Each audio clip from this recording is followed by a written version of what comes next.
Violet colour లో కనపడుతున్న line propose చేసిన అవుటర్ రింగ్ రోడ్. అలానే ఇక్కడ ఎల్లో కలర్ లో కనపడుతున్న line proposed inner ring road. ఇక్కడ మీరు రెడ్ కలర్ లో చూస్తున్న లైన్ చెన్నై నుంచి ఏలూరు మీద గుండా వైజాగ్ వెళ్లే నేషనల్ హైవే. అలానే ఈ white colour line Vijayawada west bypass. ప్రస్తుతం ప్రపోజ్ చేసిన ఔటర్ రింగ్ రోడ్డు మొత్తం పొడవు 189 కిలోమీటర్లు. దీని నిర్మాణానికి అవసరమైన 25,000 కోట్లకు పైగా నిర్మాణ వ్యయాన్ని భరించేందుకు కేంద్రం ముందుకు వచ్చింది. ఈ ఔటర్ రింగ్ రోడ్ అనేది అగిరిపల్లి, తేలప్రోలు, కంకిపాడు, మున్నంగి, నారాకోడూరు, పొత్తూరు, మందపాడు, ముత్తాయిపాలెం, కంచికిచెర్ల, గంగినేనిని కనెక్ట్ చేస్తుంది. ఈ ఔటర్ రింగ్ రోడ్ ని 6+2 line access controlled express way లాగా ప్రపోజ్ చేశారు.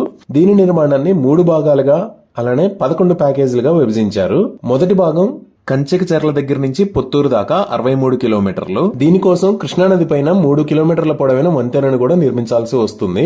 రెండవ భాగం పొత్తూరు దగ్గర నుంచి పొట్టిపాడు దాకా 65 కిలోమీటర్లు. దీనికోసం కూడా కృష్ణానది పైన ఒక వంతెన నిర్మించాల్సి వస్తుంది. ఈ వంతెన పొడవు 4.8 కిలోమీటర్లు. మూడో భాగం పొట్టిపాడు దగ్గర నుంచి కంచికిచెర్ల దాకా 53 కిలోమీటర్లు. దీనికోసం కొండూరుకు సమీపంలో ఒక టన్నెల్ ని నిర్మించాల్సి వస్తుంది.